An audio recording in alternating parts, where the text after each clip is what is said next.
कक्षा 7 विषय हिंदी विषयांक कुत्ते की वफादारी। पाठ लेखक है लल्लूभाई रबारी।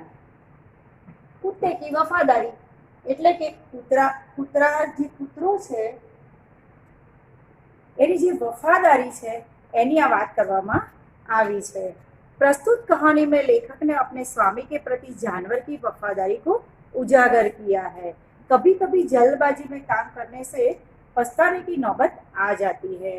लेखक कहे छे कि आ कहानी अंदर आ वार्तानी अंदर एनो जे मालिक छे एने जानवरनी जे वफादारी छे एनी વાત કરી છે અને જ્યારે આપણે ઉતાવળમાં કોઈ પગલું ભરી લઈએ છીએ અથવા ઉતાવળમાં કોઈ કામ કરી લઈએ છીએ तो पाछळथी पछताવાનો वारो आवे छे। लेखक ने यह बात कुत्ते और बंजारे की इस कहानी के माध्यम से बताई है। लेखक के आ बात कूतरो अने जे वणझारो छे एनी वार्ताथी आपने उजागर कर्या छे। उत्तर गुजरात के पाटण जिले में राधनपुर नाम का एक छोटा सा नगर है। उत्तर गुजरातना पाटण जिल्लानी अंदर एक राधनपुर नामे एक गाम छे। वहाँ एक तालाब है जिसके तट पर एक कुत्ते की समाधि है। त्या एक तलाव छे अने तलाव पर कुतरानी समाधि छे। समाधि और वह भी कुत्ते की, यह जानकर आश्चर्य होगा। उसके पीछे एक सुंदर और हृदय को हिला देने वाली कथा है। आपणे समाधि माणसनी जोई छे पण क्यारे प्राणीओनी जोई छे? आ तो कुतरानी समाधि छे। अने आ वात जाणी अने आपणने શું થશે? હૃદય હલી જશે, હૃદય દ્રવિત થઈ જશે। વિદ્યાર્થી મિત્રો, હવે આપણે પાઠની સમજૂતી મેળવીશું। પાઠના જે અઘરા શબ્દો છે એ મેં અહીંયા નોંધ્યા છે અને એના મુહાવરા છે એ પણ મેં અહીંયા નોંધેલા છે। તમે જ્યારે આ પાઠ ચાલુ કરો ત્યારે ચોપડી ખોલી અને અઘરા શબ્દો નીચે એના અર્થ લખતા જજો। હવે આપણે પાઠની સમજૂતી મેળવીશું। पुराने जमाने में व्यापार का सामान लाने ले जाने का काम बंजारे करते थे। एक बंजारा था, वह अपने ऊँटों पर घाव का माल सामान लादकर शहरों में ले जाता था और वहां से मिश्री, गुड़, मसाले आदि भरकर गांव तक ले जाता था। लाखों का व्यापार था उसका, इसीलिए लोग उसे लाखा बंजारा कहते थे। लाखा के पास एक सुंदर कुत्ता था। कुत्ता बड़ा वफादार था। रात को वह बंजारे की पड़ाव की रखवाली करता था। अगर चोर लुटेरे पड़ाव की ओर आते दिखाई देते थे तो कुत्ता भौंक भौंक कर उन्हें दूर भगा देता था। बंजारा अपने कुत्ते की वफादारी से बहुत खुश था। विद्यार्थी मित्रों, पहलाना जमानामां, जूना जमानामां જ્યારે આપણી પાસે કોઈ વાહનો કે ગાડી કે ટ્રક કે આ જે કોઈ બધા વાહન વ્યવહાર છે એનો વિકાસ નહોતો થયો, એ નહોતા, ત્યારે પહેલાના જૂના જમાનાની અંદર માલ સામાન વેપારીઓ પોતાનો માલ સામાન ઊંટ લારીમાં કે કોઈ પ્રાણીના કે મારફતે એ લઈ જતા। તો લાખો વણઝારો પણ પોતાનો માલ સામાન જે હતો એ ઊંટ લારીની અંદર ગામડેથી શહેરની અંદર લઈ જતો અને એમાં મિશ્રી અને ચીની ખાંડ, તો શું લઈ જતો લાખો વણઝારો? તો ખાંડ લઈ જતો, ગોળ લઈ જતો અને મરી મસાલા લઈ જતો, ગામડેથી એ શહેરમાં લઈ આવતો અને લાખોનો વેપાર હતો એટલે લાખા વણઝારાને એનું નામ લાખો પડ્યું હતું। તમને વિદ્યાર્થી મિત્રો પૂછવામાં આવે કે उनका नाम लाखा क्यों था, तो लाखा बंजारे का नाम लाखा कैसे पड़ा? तो लाखों का व्यापार था उसका, इसलिए उसका नाम लाखा पड़ा। वणझाराने लाखोनो व्यापार हतो એટલે એનું નામ લાખો પડ્યું। એની પાસે એક સુંદર મજાનો કૂતરો હતો। કૂતરો ખૂબ જ સુંદર હતો, એ એની વફાદારી કરતો। લાખો જ્યારે એનો માલ સામાન લઈ એક ગામથી બીજા ગામ જાય ત્યારે આરામ કરવા માટે રસ્તાની અંદર એ પડાવ નાખતો અને એ જ્યારે આરામ કરતો, સૂઈ જતો, ત્યારે કૂતરો એના જે બધો માલ સામાન પડ્યો હોય એની રખવાડી કરતો અને કોઈ પણ દૂરથી આવે, કોઈ પણ આવતું જોવે તો દૂરથી એ ભસવા લાગતો અને ભસી અને એના માલિકને ઉઠાડી દેતો। એટલે જે કૂતરું હતું એ ખૂબ જ વફાદાર હતું અને કૂતરાથી લાખો પણ ખૂબ જ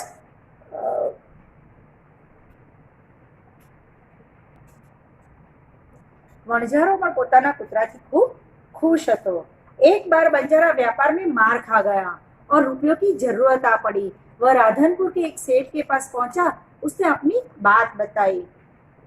वणझारो પોતાના વેપારની અંદર એક દિવસ માર ખાઈ ગયો અને માર ખા જાના અને નુકસાન હોના। તો વણઝારાને એકવાર વેપારમાં ખોટ ગઈ અને એને પૈસાની જરૂર પડી। પૈસાની જરૂર પડી એટલે એ રાધનપુરની અંદર એક શેઠની પાસે ગયો અને એને પોતાની બધી વાત કરી કે મારા ધંધાની અંદર ખોટ ગયું છે, નુકસાન થયું છે અને મારે પૈસાની જરૂર છે। सेठ ने कहा, रुपये तो मैं दे दूंगा, मगर उसके बदले में तुम क्या गिरवी रखोगे? सेठे કહ્યું કે હું તને રૂપિયા તો આપી દઉં, પણ રૂપિયાની બદલે તું મને જમાનત બંધકમાં શું આપીશ? ગીરવી, ગીરવી અને અનામત અથવા બંધક। પહેલાના જમાનામાં, અત્યારે તો આપણે કંઈ બી લેવું હોય, ઘર લેવું હોય કે વ્હીકલ લેવું હોય કે કંઈ બી લેવું હોય તો બેંકમાંથી લોન લઈએ છીએ। પહેલાના જમાનામાં બેંકમાંથી એવી લોન મળતી નહીં। ગામનો જે શેઠ હોય, જે ગામનો સાહુકાર હોય એની પાસે જાય અને એની પાસેથી જોઈતા પૈસા લઈ લેવાના અને બદલામાં એને વસ્તુ, કોઈ સોનાની ચેન કે સોનાની બંગડી એવી કોઈ વસ્તુ એને ગીરવી આપવાની। તો ગીરવી એના અનામત અથવા બંધક। सेठ કહે છે હું તને પૈસા તો આપી દઈશ, પણ તું બદલામાં શું રાખીશ?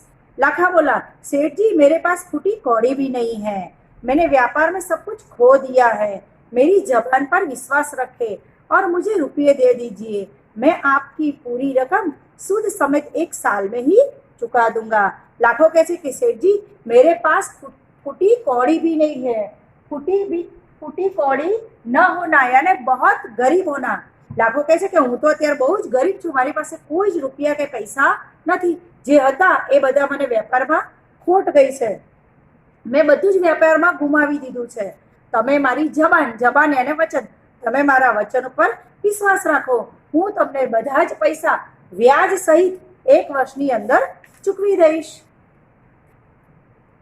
सेठ बोले, कोई बात नहीं, तुम्हारे पास यह कुत्ता है तो तुम इसे ही जमानत के रूप में दे दो, जब तुम सारे रुपये लौटा दोगे तब मैं भी कुत्ता तुम्हें वापस दे दूंगा। सेठे कीधुं कई वांधो नहीं, तारी पासे कूतरो तो छे ने, तो कूतरो तू मने जमानतमां आपी दे, जमानत यानी जामीन, તું મને કૂતરો આપી દે અને હું તને પૈસા આપું। જ્યારે તું બધા પૈસા મને પાછા આપવા આવીશ ત્યારે આ કૂતરો હું તને પાછો આપી દઈશ।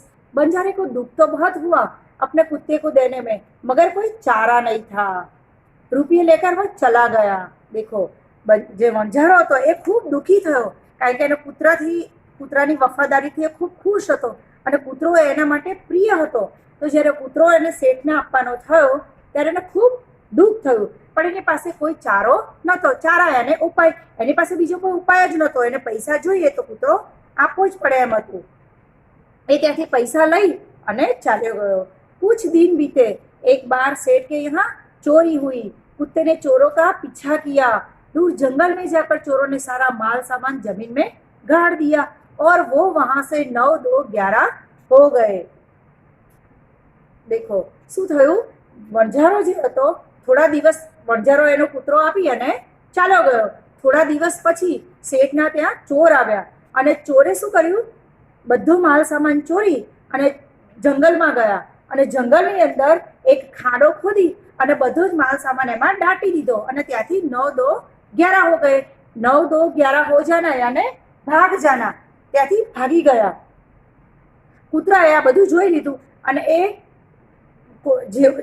સવારે જેવા શેઠ ઉઠ્યા એવો જ ભોંકવા लाग्यो। कुत्ता वहां भौंक भौंक कर सेठ को बताने लगा कि लुटेरे आपकी दुकान को तोड़कर माल सामान उठा ले गए हैं। ચોર તો ચોરી કરીને જતા રહ્યા, જંગલની અંદર ખાડો કરીને બધો માલ સામાન દાટી દીધો, પણ કૂતરો સવારે જોર જોરથી ભસવા લાગ્યો અને એમની જે દુકાન છે એ તોડી અને માલ ઉઠાઈ ગયા હતા એ એના શેઠને બતાવવા લાગ્યો। શેઠ તો હક્કા બક્કા ही रह गए। देखो કૂતરાએ શેઠને ઉઠાડ્યા અને કીધું કે અહીંયાથી આપ લઈ ગયો ભસતો ભસતો દુકાન બાજુ, અને દુકાન જે તોડેલી હતી એ ચિત્ર બતાવ્યું ત્યારે શેઠ પણ હક્કા બક્કા રહી ગયો। हक्का बक्का रह जाना यानी चकित हो जाना, आश्चर्यचकित हो जाना। એને પણ થયું કે આ આટલો વફાદાર કૂતરો। कुत्ता ने सेठ की धोती पकड़कर आगे खींचने लगा। सेठ कुत्ते के पीछे पीछे चलने लगे। હવે આ જે ચોરી થઈ હતી, દુકાન તૂટી હતી, એ તો બતાવી દીધું, પણ કૂતરો શેઠની ધોતી પકડી અને આગળ આગળ દોડવા લાગ્યો અને પાછળ પાછળ શેઠ ચાલવા लाग्या। जहाँ चोरों ने माल छिपाया था वहां जाकर कुत्ता अपनी पैरों से मिट्टी खोदने लगा। थोड़ा ही खोदने पर सब माल सामान निकल आया। सेठ की खुशी का कोई पार नहीं था। देखो ચોર જે છે એ માલ સામાન દાટો થયો, ત્યાં આગળ કૂતરો જે છે એ શેઠને ધોતી ખેંચીને લઈ જાય છે અને જે ખાડો કર્યો તો ત્યાં ખાડો એના પગથી એ ખોદી નાખે છે અને જેટલો માલ સામાન અંદર સંતાડ્યો છે એ બધો જ એ બહાર કાઢે છે અને શેઠે આ સામાન જે ચોરાઈ ગયો હતો એ સામાન ખાડો ખોદ્યો અને જોયો તો એમની ખુશીનો કોઈ પાર રહ્યો નહીં। वो कुत्ते को प्रेम से थपथपाने लगे। એમને આપણે કોઈ પણ સારું કામ કરીએ તો આપણા શિક્ષક કે આપણા વાલી આ શું કરે, આપણા વડીલો આપણી પીઠ થપથપાવે। તો કૂતરાએ પણ સારું કામ કર્યું એટલે કૂતરાની પણ આ જે શેઠ હોય છે એ પીઠ થપથપાવે છે અને એને આશ્વાસન આપે છે કે એને કહે છે કે તે બહુ સારું કામ કર્યું। કુત્તે કી વફાદારી પર વહ મુગ્ધ હો ગયા। જે કૂતરાની વફાદારી જોઈ, શેઠે જોયું કે આટલો ખાડો ખોદ્યો છે, એમાં સામાન દાટ્યો છે અને સામાન બધો કૂતરાએ કાઢી આપ્યો, આવું જોઈ, એની આવી વફાદારી જોઈ અને सेठ जे छे ए प्रसन्न થઈ ગયા, खुश થઈ ગયા।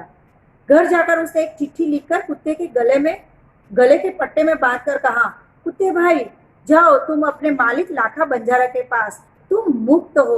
कुत्ता खुश हो गया और अपने मालिक से मिलने के लिए जल्दी जल्दी भागने लगा। આ બાજુ શેઠ એની વફાદારીથી ખુશ થઈ જાય છે અને પછી એના જે ગળો હોય છે, એનો જે પટ્ટો બાંધેલો હોય છે, તે એક ચિઠ્ઠી લખીને આપે છે અને પછી કહે છે કે જા કૂતરાભાઈ, આજથી તું મુક્ત, આજથી તું આઝાદ, હવે તું તારા માલિક પાસે જઈ શકે છે। અને કૂતરો ખૂબ ખુશ થઈ ગયો અને એ પોતાના માલિકને મળવા માટે જલ્દી જલ્દી દોડે છે। इधर लाखा ने भी व्यापार में खूब रुपया कमाया। वह सेठ को उसकी रकम वापस करने के लिए उसी रास्ते से आ रहा था। उसने दूर से अपने कुत्ते को अपनी ओर आते हुए देखा। वह नाराज हो गया, सोचने लगा कि कुत्ते ने मेरी जबान काट ली, उसने बेवफाई की है। अब मैं सेठ को क्या मुंह दिखाऊंगा। देखो, કૂતરો જે છે એને મુક્ત કર્યો છે શેઠે, એટલે ફટાફટ દોડતો દોડતો બહુ ખુશ થઈ ગયો કે આજે હું ઘણા સમય પછી મારા માલિકને મળીશ। અને માલિકને મળવા માટે જ્યારે કૂતરો દોડે છે ત્યારે રસ્તામાં એને સામેથી એનો જે માલિક હોય છે વણઝારો, એ આવતો દેખાય છે। આ બાજુ વણઝારો પણ ખૂબ રૂપિયા કમાય છે અને એ રૂપિયા આપવા માટે એ શેઠને રૂપિયા પાછા આપવા માટે આવે છે અને રસ્તામાં એને જોવે છે। કૂતરાને જોઈ અને એ ખુશ નથી થતા પણ એકદમ નારાજ થઈ જાય છે કે આ કૂતરો કેટલો બેવકૂફ છે, કેટલો શું છે, બેવફા છે, વિશ્વાસઘાત કર્યો છે એને। મેં એક શેઠને કૂતરો આપ્યો હતો અને શેઠને કીધું હતું કે જ્યારે હું મારા પૈસા પાછા આપીશ ત્યારે હું કૂતરાને લઈ જઈશ, પણ આ કૂતરો શેઠને દગો દઈ અને પાછો આવે છે। એને કીધું કે હું શેઠને શું મોઢું બતાવીશ, શેઠને તો મેં કીધું હતું કે મારો કૂતરો વફાદાર છે, હું એને શું મોઢું બતાવીશ। उसने आव देखा ना ताव। આવું ચિત્ર જોઈ જે વણઝારો છે એને ચિત્ર જોયું કે સામેથી કૂતરો દોડતો દોડતો આવે છે અને વણઝારો મનમાં વિચારે છે કે આ કૂતરાએ તો હું જેટલો વખાણ કરતો હતો કે જેટલો વફાદાર છે એટલો જ વિશ્વાસઘાત નીકળ્યો, આ કૂતરો એટલો જ વિશ્વાસઘાત નીકળ્યો, હવે મારા શેઠને મોઢું શું બતાવીશ। એને તો કઈ જ વિચાર્યું ના। આવ ના દેખા તાવ, આવ ના દેખા તાવ એનો અર્થ થાય બિના સોચે સમજે કામ કરતા, એને કઈ જ વિચાર્યું નહીં અને सीधो माथे पर लाठी का प्रहार किया। कुत्ता बेहोश होकर गिर पड़ा। लाखा ने देखा कि कुत्ते के गले में एक चिट्ठी बंधी है। उसने उसे खोलकर पढ़ा। देखो, એને જેવો જ કૂતરો સામે આવ્યો એવું જોશથી એના માથા પર લાકડીનો પ્રહાર કર્યો। પ્રહાર કરના યાને હમલા કરના, આક્રમણ કરના। એને કૂતરાના માથા પર જોશથી લાકડી મારી અને જેવી માથા પર લાકડી મારી એવો જ કૂતરો બેભાન બેહોશ થઈ અને પડી ગયો। પડેલા કૂતરાને જોઈ અને લાખા એના ગળા નીચે જોયું તો એક ચિઠ્ઠી બાંધેલી હતી। આ ચિઠ્ઠી લાખો ખોલીને વાંચે છે। लाखा, तुम्हारे कुत्ते ने मुझे सूद समेत रुपये लौटा दिए हैं, अतः कुत्ते को मैं मुक्त करता हूँ। उसने मेरे घर चोरी किए गए माल सामान को वापस दिलवा दिया है। खुश होकर मैंने स्वयं इसे मुक्त किया है। લાખાની ચિઠ્ઠી વાંચે છે, ગળા પર લગાવેલી ચિઠ્ઠી વાંચે છે કે લાખા, આ કૂતરાને મેં મુક્ત કર્યો છે, આઝાદ કર્યો છે, કેમ કે આ કૂતરાએ વ્યાજ સહિત મને પાછા રૂપિયા મેળવાઈ દીધા છે, એટલે હું આ કૂતરાને મુક્ત કરું છું, આઝાદ કરું છું, કારણ કે મારા ઘરે જે ચોરી થયેલો માલ સામાન હતો એ બધો જ એને મને પાછો અપાવી દીધો છે, અને હું ખુશ થઈને હું ખુદ જ એને मुक्त करूँ छू, आजाद करूँ छू। लाखा तो चकित हो गया, वो चिल्लाने लगा, हाँ ये मैंने क्या कर दिया, हाँ ये मैंने क्या कर दिया। लाखा ने હવે પસ્તાવો થાય છે કે મારા પુત્રએ આટલું સારું કામ કર્યું અને મેં એને માર્યું અને મારો પુત્ર બેભાન થઈ ગયો છે, જોર જોરથી બૂમો પાડવા લાગે છે કે અરર આ મેં શું કર્યું, અરર આ મેં શું કર્યું। वह कुत्ते के शव को अपनी गोदी में लेकर फूट फूट कर रोने लगा। કૂતરાને પોતાના ગોદી એટલે પોતાનો ખોળો આંચલની અંદર લે છે અને પછી ફૂટ ફૂટ કર રોના, અને જોર જોર સે રોના। કૂતરાની જે શવ યાને લાશ, કૂતરાની જે લાશ છે એને એક ખોળાની અંદર લે છે અને જોર જોરથી રડવા લાગે છે। લેકિન અબ પસ્તાયા હોત ક્યા જબ ચિડિયા ચુગ ગઈ ખેત। જે લાખો છે એ જોર જોરથી રડે છે અને કૂતરાનું જે શબ, જે લાશ હોય છે એના ખોળામાં રાખે છે અને પછી એ જોશથી બૂમો પાડે છે કે મેં આ શું કરી દીધું, મેં આ શું કરી દીધું। પણ આપણે સોચ્યા સમજ્યા વગર, વિચાર્યા વગર કામ કરીએ અને પછી પછતાઈએ તો એનો અર્થ શું? તો તમારે અહીંયા એક કહાવત છે, જબ ચિડિયા ચુગ ગઈ ખેત, તો સમય નિકલ જાને પર પસ્તાવા કરને से कोई लाभ नहीं होता। કોઈ પણ કામ કરીએ તો પહેલા વિચારવું પડે, પછી પસ્તાવો કરવાથી કઈ જ વસ્તુ મળે નહીં। उसने उस वफादार कुत्ते की समाधि बनवाई और आज भी पाटन जिले के राधनपुर के तालाब के किनारे पर खड़ी है। આપણે માણસની સમાધિ તો જોઈ છે, સમાધિ અને સ્મારક, આપણે માણસોની સમાધિ જોઈ છે, પણ આ વફાદાર કૂતરાની સમાધિ બનાવી બણઝારાએ। ક્યાં આગળ બનાવી? તો પાટણ જિલ્લાના રાધનપુર ગામમાં એક તળાવના કિનારે એમને સમાધિ બનાવી। और उस कुत्ते की वफादारी की कथा संसार को सुना रहा है। आज પણ પાટણ જિલ્લાની અંદર રાધનપુર ગામની અંદર તળાવના કિનારે આ કૂતરાની સમાધિ છે અને એ કૂતરાની સમાધિ આજ પણ આપણે વફાદાર કૂતરાની કહાની સમજાવે છે। અસ્તુ।